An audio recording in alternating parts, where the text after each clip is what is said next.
आज एक नया टॉपिक हम लोग शुरू कर रहे हैं, equivalent resistance in series and parallel combination of resistance. यानी रेसिस्टेंस को सीरीज और पैरेलल कॉम्बिनेशन में अगर हम ऐड करेंगे तो उसके रिजल्टेंट रेसिस्टेंस का वैल्यू क्या होगा। यानी अगर दो या दो से अधिक रेसिस्टेंस को अलग अलग प्रोसेस जो हमारे पास सीरीज और पैरेलल फॉर्म है उसमें जोड़ेंगे तो फाइनल जो रेसिस्टेंस का वैल्यू आएगा वो क्या आएगा और वो कैसे हम लोग ऐड करेंगे उसके बारे में आज हम लोग समझेंगे।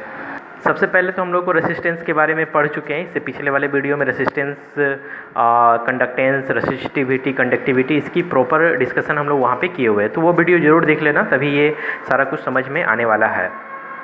जैसा कि हम लोग जानते हैं कि रेसिस्टेंस जो है किसी भी मटेरियल, किसी भी कंडक्टर का वो प्रॉपर्टीज़ होता है जिसमें कि करंट को रेसिस्ट करने का कैपेसिटी होता है। यानी अगर ये हमारा एक कंडक्टर हो और इसमें फ्लो ऑफ इलेक्ट्रॉन जो है, अगर इस पर हम इलेक्ट्रिक फील्ड ये क्रिएट करते हैं प्लस माइनस, तो ये इलेक्ट्रिक फील्ड डायरेक्शन ये हो गया, तो फ्लो ऑफ इलेक्ट्रॉन जो है वो ये डायरेक्शन होगा। अब ये एरिया ऑफ क्रॉस सेक्शन ले लेते हैं, मान लो यूनिट टाइम में अगर यहाँ पे नंबर ऑफ जितने इलेक्ट्रॉन्स क्रॉस कर रहे हैं और यहाँ पे अगर हम कंडक्टर चेंज कर देते हैं, सपोज पहले वाले में हमारे पास कॉपर का वायर था, दूसरे वाले में एल्युमिनियम के वायर ले लेते, तो हमारे पास यहाँ कंडक्टर जो है वो चेंज होने की वजह से इसकी जो रेसिस्टेंस है वो हमारा यहाँ चेंज होता है। अमूमन जो रेसिस्टेंस है वो लेंथ और area of the cross section पे डिपेंड करता है ऑफ द कंडक्टर, ठीक है। और साथ ही साथ ये भी हम लोग समझेंगे कि ये आगे जाकर जो है ये किसी भी मटेरियल की प्रॉपर्टीज़ पे भी डिपेंड करती है, उसी को हम लोग रेसिस्टिविटी कहते हैं। तो फिलहाल हम लोग को इस पे ज़्यादा डिस्कशन नहीं करना, हम लोग को जो डिस्कशन करना है वो है रेसिस्टेंस के बारे में। और रेसिस्टेंस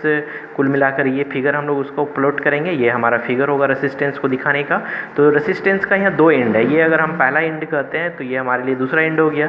अगर मान लो हमारे पास दो या दो से अधिक रेसिस्टेंस हो तो सभी का पहला और सभी का दूसरा एंड होगा। तो रेसिस्टेंस को ऐड करने का जो प्रोसेस है वो हमारे पास दो प्रोसेस है, एक है सीरीज प्रोसेस, ठीक है, और एक है पैरेलल।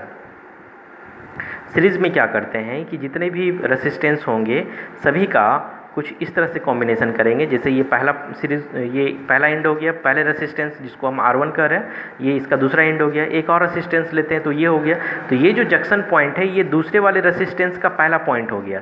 यानी यहाँ पर कॉम्बिनेशन का ये तरीका बन गया कि पहले रेसिस्टेंस के दूसरे एंड को दूसरे रेसिस्टेंस के पहले एंड से हम लोग यहाँ पे ऐड करते हैं। अगर हम मान लो दो से अधिक अगर रेसिस्टेंस ले रहे हैं तो अब यहाँ पे स्थिति क्या बन जाएगी कि ये रेसिस्टेंस का ये दूसरा एंड है, अब ये तीसरा रेसिस्टेंस लेते हैं तो तीसरे का ये पहला एंड होगा। अगर ये R3 रेसिस्टेंस है तो यहाँ जो कॉम्बिनेट कर रहे हैं इसको जोड़ने का इसको कैसे डिफाइन करेंगे कि दूसरे रेसिस्टेंस के दूसरे एंड को तीसरे रेसिस्टेंस के पहले एंड से अगर ऐड करते हैं तो ये कॉम्बिनेशन का जो प्रोसेस है इसी को सीरीज कॉम्बिनेशन कहेंगे, ठीक है। पैरेलल वाले में क्या करते हैं कि जैसे मोर देन 2 अगर हमारे पास रेसिस्टेंस है तो जितना भी रेसिस्टेंस है वो इस सबका ये पहला एंड हो गया, जिसको हम R1, R2 और R3 रेसिस्टेंस का ये पहला एंड है, तो सभी को एक पॉइंट पर लाकर हम ऐड कर दिए और ये सारा जो है वो सब का दूसरा एंड हो गया। तो ये दूसरे वाले जो एंड हैं सभी रेसिस्टेंस के उसको एक पॉइंट पे ऐड करके इसको हम लोग बैटरी से कनेक्ट कर देते हैं, तो ये हमारा सर्किट भी बन गया और ये पैरेलल प्रोसेस या पैरेलल कॉम्बिनेशन ऑफ रेसिस्टेंस को भी ये डिफाइन यहाँ पर करेगा। एक बात और यहाँ पे क्लियर कर लेना चाहते हैं कि जो सीरीज कॉम्बिनेशन होगा उसमें जो हमारे पास रिजल्ट आएगा R=R1 + R2 + R3 आएगा, जो हम लोग यहाँ पे आज डिस्कशन करके फाइनल करेंगे। और पैरेलल वाले कॉम्बिनेशन में जो हमारे पास रिजल्ट आएगा वो रिजल्ट का चर्चा अभी ही कर लेते हैं, जिसमें 1/R1 + 1/R2 + 1/R3 के फॉर्म में आएगा। ये हमारा फाइनल रिजल्ट होगा जो अभी हम लोग डिस्कशन, और इसी को बेसिकली हम लोग को आज समझना है। और हर एक क्वेश्चन के लिए एक न्यूमेरिकल भी लेकर चलेंगे जिसमें सीरीज और पैरेलल के न्यूमेरिकल्स को सॉल्व करेंगे। साथ ही एक ऐसा भी फिगर लेंगे जिसमें सीरीज और पैरेलल दोनों कंबाइंड हो, तो हम लोग वहाँ पर समझेंगे। तो वीडियो को लास्ट तक जरूर देखना, ये तुम्हारे 12th फिजिक्स के एक इम्पॉर्टेंट कॉन्सेप्ट में से एक है और ये हम लोग को हेल्प भी करेगा एग्ज़ाम के लिए। और आई थिंक ये टॉपिक्स हम लोग ऑलरेडी क्लास 10th में भी कुछ हद तक पढ़े होंगे। तो चलो हम लोग चलते हैं सीरीज कॉम्बिनेशन पे, ठीक है। ये मान लो कि हमारे पास 3 रेसिस्टेंस को ले लेते हैं जिसकी वैल्यूज़ R1, R2 और R3 है और सभी को हम एक पोटेंशियल यानी बैटरी के साथ कनेक्ट कर देते हैं। ये हमारा बैटरी हो गया, ठीक है। ये रेसिस्टेंस है, ये रेसिस्टेंस का एंड हो गया। तो प्रत्येक रेसिस्टेंस की वैल्यू अलग अलग होगी तो इसकी पोटेंशियल भी अलग अलग होगी। तो पहले वाले का पोटेंशियल V1, दूसरे वाले का V2 अगर हम मान लेते हैं, ठीक है, और तीसरे वाले को अगर हम V3 पोटेंशियल क्रिएट मान लेते हैं कि इसके एंड में रेसिस्टेंस के इस एंड से इस एंड के बीच जो पोटेंशियल क्रिएट हो रहा है वो V3 है, R3 के लिए, R2 के लिए V2 और R1 के लिए V1 है, ठीक है। इसमें जो फ्लो ऑफ करंट है वो I है। एक बात गौर करोगे कि ये जो एक स्ट्रेट लाइन है, यानी इसमें जितना भी करंट होगा वो सब का सब इन करने के बाद यहाँ आउट होकर वही करंट बाहर निकलेगा। मतलब यहाँ पे करंट का डिस्ट्रीब्यूशन नहीं हो रहा है। यहाँ एक जो चेंज हो रहा है वो है हमारा पोटेंशियल, जो अलग अलग रेसिस्टेंस के लिए अलग अलग क्रिएट हो रहा है, ठीक है। इस कॉम्बिनेशन को ही हम लोग सीरीज कॉम्बिनेशन कहेंगे। देखो यहाँ डिफाइन पहले किए हुए हैं, 2 or more resistance are said to be connected in series if same current passes through each of them, the sum potential difference is applied across the combination, ठीक है। सभी में सेम करंट फ्लो होगा, लेकिन जो पोटेंशियल होगा उसकी सभी की पोटेंशियल डिफरेंस अलग अलग होगी। इसी कॉम्बिनेशन को हम लोग सीरीज कॉम्बिनेशन ऑफ रेसिस्टेंस कहेंगे, ठीक है। According to Ohm's law, Ohm's law ये हम लोग जानते हैं, V proportional to I, V equal to RI, ये वाला बात हम लोग को पहले ही मालूम है। मान लो इसको इक्वेशन नंबर 1 दे देते हैं, ठीक है। अब अगर हम बात मान लो करेंगे कि चलो हम V के जगह बात करते हैं V1 के लिए, तो R के जगह क्या होगा, R1 हो जाएगा, लेकिन I तो चेंज नहीं होगा क्योंकि I इसके लिए भी वही इन कर रहा है, इसके लिए भी वही इन करेगा, ये भी वही इन करेगा। तो ये हमारे लिए दूसरा हो गया। अगर मान लो हम दूसरे वाले पोटेंशियल के लिए बात करेंगे तो ये हमारे पास मान होगा। अगर हम तीसरे के लिए बात करेंगे तो R3 I हो जाएगा, ये हमारा इक्वेशन नंबर 4 हो जाएगा, ठीक है। चूँकि total potential across the cell, ठीक है, या बैटरी के जो क्रॉस में हम लोग बात करें तो टोटल पोटेंशियल कितना हो रहा है, जो सम ऑफ द पोटेंशियल हो जाएगा टोटल, तो V equal to V1 plus V2 plus V3 हो जाएगा। तो V का मान इक्वेशन 1 से हम लोग पुट कर सकते हैं RI, V1 का मान पुट कर सकते हैं R1I प्लस इसके लिए R2I प्लस इसके लिए R3I, ठीक है। यहाँ पे इक्वेशन 1, 2, 3 एंड 4 को हम लोग अलग अलग यहाँ पे यूज किए हुए हैं, ठीक है। सभी में देखो तो यहाँ पर तुमको I कॉमन दिखेगा, तो I कॉमन दिखेगा तो हम लोग इसको R1 plus R2 plus R3 हमारा बॉक्स के अंदर हो गया। ये दोनों I कैंसिल होने के बाद हमारे पास जो मान हो गया R equal to R1 plus R2 plus R3, ये हमारा कंबाइंड रिजल्ट निकल गया series combination of the resistance के लिए, ठीक है। यही रिजल्टेंट वैल्यू हो गया। अब एक बात यहाँ पे समझ लो अच्छे से कि हम लोग को पता हो जाना चाहिए कि हमारे पास जो मान है यहाँ पर करंट जो है वो सभी रेसिस्टेंस में सेम इन कर रहा है, ठीक है। यानी अगर हम इसको डिफाइन करना चाहते हैं तो हम लोग को पता चलेगा कि the resistance are connected in series equivalent resistance of the series combination is equal to the sum of individual resistance। यानी जितने भी रेसिस्टेंस लगे हुए हैं सभी के वैल्यूज़ को अगर हम ऐड कर देंगे तो रिजल्टेंट वैल्यू हमको पता चल जाएगा कि इस सर्किट का क्या है। मान लो कि हम एक छोटा सा न्यूमेरिकल इसी क्वेश्चन पे ले लेते हैं। ये एक 3 रेसिस्टेंस को हम लोग ऐड करके रखे हुए हैं। मान लो ये हमारा बैटरी है 10 वोल्ट का, ठीक है। इसको हम सीरीज़ कॉम्बिनेशन में ऐड किए हुए हैं। ये R1 है, ये R2 और ये R3 है, जिसका वैल्यू मान लो 2 ओम, 4 ओम और 6 ओम लिखे हुए हैं, ठीक है। तो रिजल्टेंट रेसिस्टेंस क्या होगा of the circuit, R1 plus R2 plus R3 हो जाएगा, ठीक है। तो R इक्वल टू हमारे पास 2 ओम प्लस 4 ओम प्लस 6 ओम मिलकर कितना हो गया 10 ओम। अगर हमको ये पूछ दिया जाए कि इस सर्किट में कितना करंट फ्लो होता है तो according to Ohm's law V equal to IR हम लोग जानते हैं। तो I इक्वल टू क्या हो जाएगा बोलो, V/R, ठीक है। तो V का मान ऑलरेडी 10 वोल्ट है और R का भी मान 10 है, तो ये दोनों कैंसिल आउट होने के बाद I का मान पता चल गया कि 1 एम्पियर का करंट यहाँ पे फ्लो होगा। लेकिन एक बात यहाँ पे गौर करो, तो हम यहाँ पे एक रिजल्ट देख रहे हैं कि हमारे पास 3 जो रेसिस्टेंस है जिसका वैल्यू 2 ओम, 4 ओम और 6 ओम है, लेकिन रिजल्टेंट रेसिस्टेंस का जो मान है वो 10 ओम है। इसका ये मतलब है कि ये जो 10 है बाकी तीनों से क्या है, सबसे बड़ा है। इसका मतलब ये हम लोग समझ सकते हैं कि series combination of resistance is always greater than the longest या largest value of the resistance in the circuit. ठीक है, जो सबसे बड़ा वैल्यू होगा उससे भी बड़ा हमारा रेसिस्टेंस का मान निकलेगा अगर हम इसको सीरीज कॉम्बिनेशन में ऐड करेंगे। ठीक है, तो ये largest value of the resistance in combined series combination में हो गया, अलग अलग रेसिस्टेंस को जोड़ के रखे हैं, उसकी तुलना में ये हमारा सबसे बड़ा मान निकल के आ रहा है। ठीक है, तो ये हमारा कॉन्सेप्ट हो गया series combination of the resistance के लिए। अब हम लोग पैरेलल पे चलते हैं।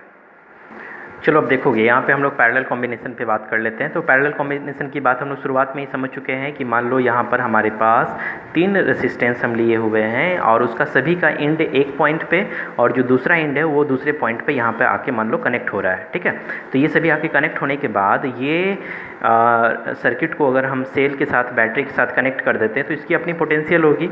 ठीक है, तो यहाँ देखो इस पोजीशन पे क्या होता है कि यहाँ पे करंट को फ्लो होने के लिए 3 अलग अलग डायरेक्शन पे बढ़ रहा है। मान लो कि ये टोटल करंट I यहाँ पर आ रहा था, तो इसकी जो डायरेक्शन है ये I1 इस पे गया, इस पे I2 गया और इस पे I3 गया, और ये 3 जो रेसिस्टेंस है जिसको R1, R2 और R3 कह रहे हैं, ये तीनों का करंट फ्लो कर यहाँ पे मिलता है और फिर फाइनली करंट यहाँ आकर ये जो है तीनों ऐड हो जाती है, I2 I1 प्लस I3 के फॉर्म में आकर यहाँ मिल रहा है। ठीक है, एक बात गौर करो कि अगर हम इस तार के रेसिस्टेंस को अगर हम 0 मान के चले या नेगलेक्ट कर देते हैं तो पता चलेगा कि ये तीनों रेसिस्टेंस के लिए पोटेंशियल डिफरेंस क्या है, सेम है। जैसे मान लो यहाँ पर मान लो पॉजिटिव के लिए वैल्यू हमारा 10 और ये इधर पर 0 है, तो potential difference 10 minus 0 equal to कितना हो गया, 10। तो यही स्थिति यहाँ पर है, यहाँ पे 10 हो गया और इस पोजीशन पे आके यहाँ पे ये 0 हो गया। तो वैसे स्थिति में ये तीनों रेसिस्टेंस के लिए हमारा पोटेंशियल डिफरेंस सेम होगा। ठीक है, क्योंकि यहाँ पे हम ये वायर के जो रेसिस्टेंस है इसको लगभग नेगलेक्ट मानते हुए चलते हैं। तो वैसे स्थिति में ये तीनों रेसिस्टेंस का पोटेंशियल डिफरेंस सेम होगा, लेकिन यहाँ पे करंट जो है वो अलग अलग बढ़ रहा है। इससे पहले वाले जो सीरीज कॉम्बिनेशन था वहाँ करंट सेम पास हो रहा था लेकिन पोटेंशियल तीनों के लिए अलग अलग था। लेकिन पैरेलल फॉर्म में हम लोग देख रहे हैं क्या कि करंट अलग अलग है लेकिन पोटेंशियल हमारा क्या है, सेम है। ठीक है, तो अकॉर्डिंग टू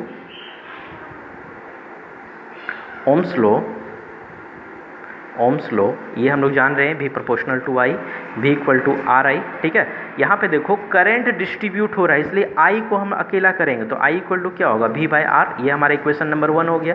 मान लो ऐसा सिचुएशन पे हम बात कर रहे हैं, I1 पे बात कर रहे हैं, तो पोटेंशियल तो चेंज नहीं होगा लेकिन R की जगह R1 हो जाएगा, जो हमारा इक्वेशन नंबर 2 होगा। मान लो कि अगर हम दूसरे वाले रेसिस्टेंस के लिए बात कर रहे हैं तो ये हमारा R2 के रूप में मान को इंडिकेट करेगा। अगर हम तीसरे रेसिस्टेंस पे बात करते हैं जिसमें I3 करंट पास होगा, पोटेंशियल तो सबके लिए 3 है और रेसिस्टेंस इसका अगर R3 होता है तो ये हमारे पास निकल गया। हम लोग जानते हैं according to law of conservation of charge या law of conservation of current के अनुसार टोटल करंट जितना इन करेगा उतना ही आउट होगा, यानी I1 plus I2 plus I3 के फॉर्म में आएगा, यानी टोटल जितना इन कर रहा था वही आउट हो रहा है। तो I का मान हम लोग निकाल के रखे हुए हैं V बाई R। ठीक है, और इसका मान है V by R1 plus V by R2 plus V by R3। ठीक है, तो हम अगर V कॉमन ले लेते हैं तो 1 बाई R यहाँ निकलेगा, V कॉमन ले लेते हैं तो 1 by R1 plus 1 by R2 plus 1 by R3 हमारे पास मान निकल गया। ये भी कैंसिल आउट होने के पास हमारे पास जो रिजल्टेंट मान निकल गया 1 by R equal to 1 by R1 plus 1 by R2 plus 1 by R3। यही हमारा रिजल्टेंट रेसिस्टेंस हो गया for parallel combination of the circuit. अगर हम सर्किट में पैरेलल फॉर्म में अगर 2 या 3 हम रेसिस्टेंस को ऐड करते हैं तो ये हमारा रिजल्टेंट मान को वहाँ पर बताएगा। चलो अब इस रिजल्टेंट को हम लोग कैसे डिफाइन करेंगे, हम लोग लिखेंगे कि resistance are connected in parallel. ठीक है, पैरेलल जो मेरे पास आएगा वो reciprocal of equivalent resistance of the parallel combination is equal to the sum of the reciprocals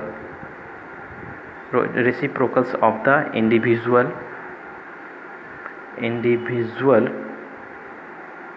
resistance, यानी जो रिजल्टेंट रेसिस्टेंस होगा वो तो खुद का रेसिप्रोकल होगा ही, और साथ ही साथ जितने भी सर्किट में रेसिस्टेंस लगे रहेंगे सभी के रेसिप्रोकल का सम होता है। ठीक है, और एक बात यहाँ पे क्लियर हो जाना चाहिए कि अच्छा चलो इसको न्यूमेरिकल्स के फॉर्म में देख लेते हैं, तब फिर हम इसके रिजल्टेंट पे बात करेंगे कि हमारे पास रिजल्ट आता कैसे है। चलो मान लो हम एक क्वेश्चन ले लेते हैं, ठीक है, जिसमें कि हम लोग ये 3 रेसिस्टेंस को कनेक्ट करेंगे।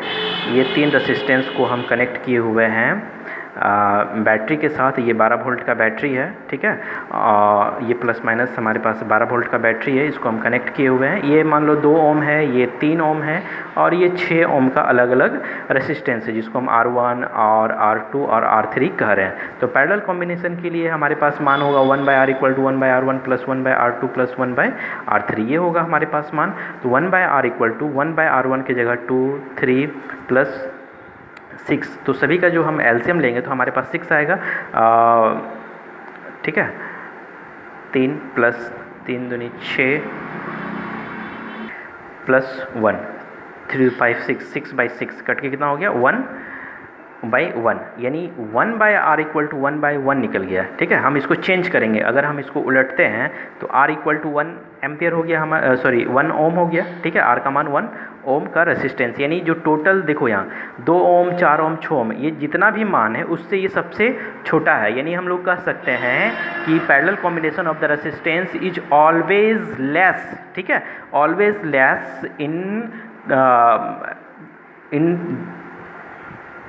Always less than apply to resistance in circuit. जितने भी सर्किट में हम रेसिस्टेंस को अप्लाई करते हैं या ऐड करते हैं उससे सबसे छोटा मान होता है। ठीक है, यानी हम लोग मिनिमम मान के लिए पैरेलल फॉर्म में ऐड करेंगे और मैक्सिमम के लिए सीरीज फॉर्म में ऐड करेंगे, जो हम लोग देख चुके हैं। ठीक है, चलो एक ऐसा सर्किट बनाते हैं जिसमें कि हमारा सीरीज और पैरेलल दोनों कॉम्बिनेशन की बातें मान लो आती हो। ठीक है, ये हमारा एक सर्किट बना रहे हैं जिसमें कि सीरीज और पैरेलल दोनों के कॉम्बिनेशन पे हम लोग बात कर लेंगे, और इसको हम कनेक्ट करके रखते हैं। मान लो 12 वोल्ट का बैटरी है, हम इसको कनेक्ट करके रखे हुए हैं। ये 2 ओम का रेसिस्टेंस है, ये हमारा 3 ओम है, ये हमारा 6 ओम है। ठीक है, और ये 12 वोल्ट का बैटरी है। फाइंड करना है कि फ्लो ऑफ करंट भी करना है और कंबाइंड रेसिस्टेंस भी पता करना है कि सर्किट का कितना होगा। 2 क्वेश्चन पे हम लोग बात करेंगे। एक बात यहाँ गौर करो, तो यहाँ करंट आने के बाद ये जितना यहाँ इन कर रहा है, यहाँ आ रहा है उतना ही यहाँ इन करेगा, लेकिन यहाँ पे करंट की डायरेक्शन 2 जगह चेंज होती है। एक बात और बता देना चाहते हैं कि कई सारा फिगर जो है कॉम्प्लिकेटेड होगा, उसमें ये गौर करना होगा कि जहाँ जंक्शन पॉइंट है, जहाँ से करंट 2 अलग अलग डायरेक्शन में या 3 अलग अलग डायरेक्शन में बढ़ रहा हो, तो वो उसके साथ लगने वाले जितने भी रेसिस्टेंस होंगे वो सभी का सभी पैरेलल फॉर्म में होगा। यानी हम अगर इसको R1 कह रहे हैं, ये हमारा R2 है, और अगर ये हमारा R3 है, तो अगर हम बात करें तो R2 and R3 are in parallel. ठीक है, तो हमारे पास इसके लिए जो रिजल्टेंट मान होगा ये 1/R2 + 1/R3 हो गया। ठीक है, तो हमारे पास मान 1/3 + 1/6, एलसीएम हो गया 6, 3 2 + 1 यानी 3/6, कैंसिल आउट होने के बाद 1/2, यानी 1/R का मान निकल गया 1/2। तो R का मान यानी R पैरेलल फॉर्म पे जब हम रिजल्ट का बात किए थे तो हमारे पास जो मान हो गया RP = ये चेंज हो जाएगा, तो ये 2 ओम हो गया। यानी इस दोनों का अब कंबाइंड जो सर्किट बन गया वो बन गया 2 ओम के इक्वल। यानी इस सर्किट को हम कुछ चाहें तो ऐसे चेंज कर सकते हैं कि ये ऑलरेडी 2 ओम तो पहले से था जिसको हम R1 कह रहे थे, और एक जो कंबाइंड रूप से बन गया जिसको हम RP कह रहे हैं वो भी 2 ही ओम आया हुआ है। ठीक है, और ये प्रॉपर जो है 12 वोल्ट की बैटरी से कनेक्टेड है। इसका मतलब ये है कि पहला वाला जो रेसिस्टेंस जिसको हम R1 कह रहे हैं और जो रिजल्टेंट हमारा रेसिस्टेंस जिसको RP ये पैरेलल फॉर्म पे निकाल के रखे थे वो भी 2 ओम है। इसका मतलब है combined total resistance in circuit जो हमारे पास निकल के आ गया वो निकल गया कि R1 + RP ये दोनों मान हमारा सीरीज फॉर्म में हो गया। तो सीरीज वाला कॉम्बिनेशन हम लोग पुट करेंगे 2 + 2 यानी 4 ओम हो गया। ठीक है, यानी एक आंसर पता चल गया कि इस सर्किट का ये 3 रेसिस्टेंस लगने के बाद ये जो है वो 4 ओम के इक्वल काम करेगा। ठीक है, तो फ्लो ऑफ करंट निकालने के लिए हम लोग ओम्स का नियम जानते हैं, V = IR। ठीक है, V = IR वाला जो हम लोग करंट पुट करेंगे तो I = V/R हो गया। तो हमको जो करंट निकालना है V का मान ऑलरेडी हम लोग को पता है 12 वोल्ट लिया गया है, तो 12 वोल्ट वोल्ट और आर का मान हमारा जो कंबाइंड सर्किट पे है वो 4 ओम के इक्वल है, ठीक है। तो ये कैंसिल आउट होने के बाद हमारे पास जो निकल गया करंट वो 3 एम्पियर की करंट फ्लो होगी इस सर्किट से। तो ये एक छोटा सा एग्जाम्पल था जो हम लोग यहाँ पे न्यूमेरिकल्स के फॉर्म में देखें और समझने का प्रयास किए। इससे बहुत सारे फिगर्स बनेंगे, कॉम्प्लिकेटेड फिगर भी बनेंगे जो हम लोग आगे चल के पढ़ेंगे। तो फिलहाल सीरीज और पैरेलल कॉम्बिनेशन को कम से कम 2 बार देखोगे सभी बच्चे, इसका नोट्स भी बनाओगे, तब आगे चल के हम लोग इसके कॉम्प्लिकेटेड फिगर पे बात करेंगे। नेक्स्ट टॉपिक्स में एक नया चीज़ हम लोग पढ़ेंगे। और एक बात हम क्लियर कर देना चाहते हैं, जो भी बच्चे अब तक इस चैनल को सब्सक्राइब नहीं किए हो ज़रूर कर लेना। इसमें 12th फिजिक्स के टोटल टॉपिक्स को, टोटल मटेरियल को हम लोग एक एक करके नोट्स और रफ दोनों में समझने का प्रयास करेंगे ताकि हम लोगों को एग्ज़ाम में किसी तरह का दिक्कत ना हो। आई होप कि यहाँ तक सब कुछ समझ में आया होगा। अब नेक्स्ट वीडियो हम लोग नेक्स्ट आगे देखेंगे।